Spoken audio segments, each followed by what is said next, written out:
Une étude récente met en lumière un sujet aussi crucial que douloureux. Les autopsies de bodybuilders morts après avoir utilisé des stéroïdes anabolisants. Ce ne sont pas des rumeurs, mais 19 autopsies menées scientifiquement, qui révèlent la vérité cachée sous les muscles extrêmes. Dans le milieu du bodybuilding, la prise de produits est souvent banalisée, avec l'idée qu'une utilisation propre évite des risques. Pourtant, les décès s'enchaînent. Ilya Golem, à 36 ans. Dallas McCarver, Cédric McMillan, Joe Liner, Rich Peana et bien d'autres, des corps impressionnants mais fragilisés de l'intérieur.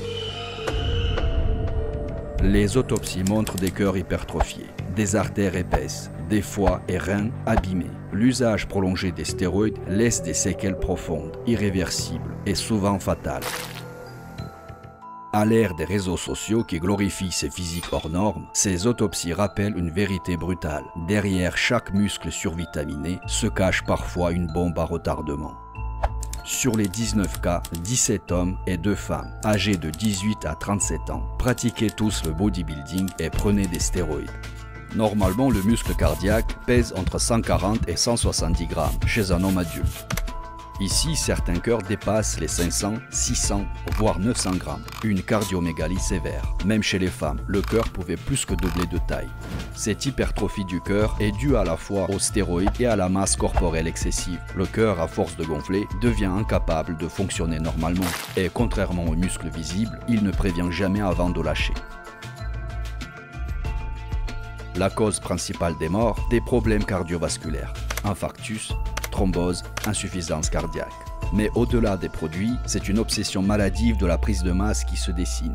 Un besoin compulsif qui pousse certains à ignorer les limites de leur corps, comme une dysmorphie musculaire. Dans le bodybuilding de haut niveau, il faut toujours être plus massif. Et quand le corps suit, le cœur, lui, finit par céder. Cette croissance musculaire artificielle s'accompagne d'une hypertrophie silencieuse, mortelle du cœur. Les stéroïdes anabolisants, initialement destinés à un usage médical ou agricole, sont devenus l'outil privilégié de certains athlètes pour augmenter leur masse musculaire. Mais derrière les physiques impressionnants, le cœur enfle de manière excessive, au point de dépasser ses limites. Certains culturistes justifient ce phénomène comme une adaptation naturelle. Un corps plus gros exige un cœur plus gros, capable de nourrir la masse musculaire. Mais cette idée est dangereusement naïve. En réalité, cette hypertrophie s'accompagne d'une dégénérescence silencieuse, la fibrose myocardique. Le tissu musculaire sain est peu à peu remplacé par du tissu rigide, incapable de se contracter correctement. Ce processus commence souvent par une ischémie chronique, un apport sanguin insuffisant dans certaines zones du cœur trop épaissies. Le muscle cardiaque meurt lentement, remplacé par ce tissu fibreux. Invisible au regard, ce phénomène mine la fonction cardiaque à long terme. La vraie tragédie, c'est l'aléa. Certains vivent des années sans symptômes, tandis que d'autres s'effondrent brutalement, victimes d'une arythmie mortelle. Cette dernière est due à la perturbation des centres électriques du cœur, eux aussi affectés par la fibrose. Le rythme cardiaque devient chaotique, provoquant un arrêt soudain. Le miroir peut renvoyer une image parfaite, mais à l'intérieur, le cœur souffre en silence. Cette douleur invisible, cette bombe à retardement, c'est la réalité tragique du bodybuilding extrême sous stéroïdes. Il mangeait, s'entraînait, riait, puis soudain s'écroulait, mort subite. Le cœur s'emballe, se dérègle, puis s'arrête.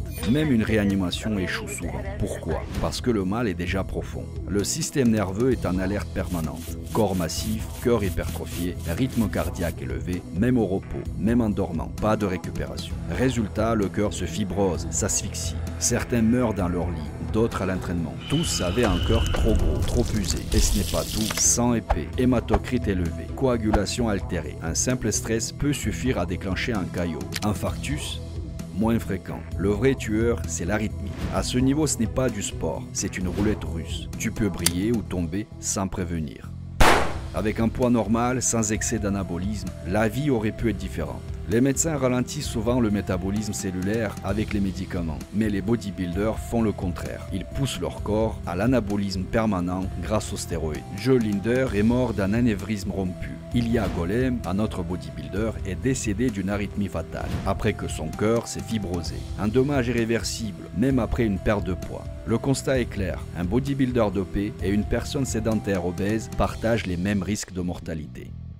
L'indice de masse corporelle est le facteur commun. Aucun culturiste décédé n'avait un IMC normal. Prenons le cas d'Ilya Golem. Alerté par son médecin, il a tout arrêté. Perdu beaucoup de poids, mais trop tard. Son cœur, énorme, presque un demi-kilo, était déjà irrémédiablement abîmé par la fibrose cardiaque. Un jour, en préparant à manger, Ilya s'est effondré, victime de cette arythmie. Quand on regarde les IMC de culturistes décédés, ils sont souvent juste au-dessus de la normale. Mais leur cœur, lui, grossit beaucoup plus vite à cause des récepteurs aux stéroïdes qui l'accélèrent. Il y a aussi ceux, nés maigres, au corps fait pour l'endurance, qui forcent leur génétique à la masse, au risque de dépasser ce que le cœur peut supporter. Même un IMC modéré peut être fatal pour eux. En conclusion, le muscle excessif, même sans graisse, tue. Pas toujours vite, mais sûrement. Certains, comme Hafthor Bronson, ont une génétique naturellement robuste, mais ceux qui dépassent leurs limites jouent à la roulette russe, et le prix à payer est lourd.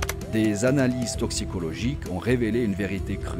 La mort subite frappe souvent, à l'entraînement, dans leur lit, en soulevant un meuble ou juste après un dîner. Sans signe avant-coureur, sans maladie chronique, juste un cœur trop sollicité qui lâche. Les causes, des muscles trop gourmands en oxygène, un rythme cardiaque accéléré, un terrain parfait pour l'arythmie.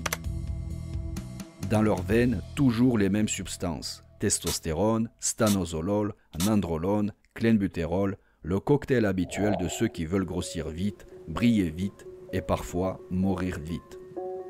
Le plus inquiétant, les autres organes tiennent bon. C'est le cœur qui tombe en premier et les artères s'épaississent, non pas à cause du clenbuterol, mais à cause de l'hypertrophie des muscles. Le message est clair. L'IMC, cet indice de masse corporelle, reste vital. Plus tu es lourd, plus ton cœur souffre. Et après 40 ou 50 ans, plus tu es mince, plus tu vis longtemps. Faut-il maintenant oublier les standards sociaux, oublier l'image du gros bonhomme respectable? Être léger pour vivre longtemps, est-ce le chemin à prendre? Ce qui est certain, en revanche, c'est que le culturisme extrême, c'est une loterie, et chacun croit qu'il ne sera pas le prochain, jusqu'à ce que ça arrive. Merci d'avoir regardé cette vidéo, mettez un like et laissez un commentaire. Et moi, je vous dis à une prochaine vidéo.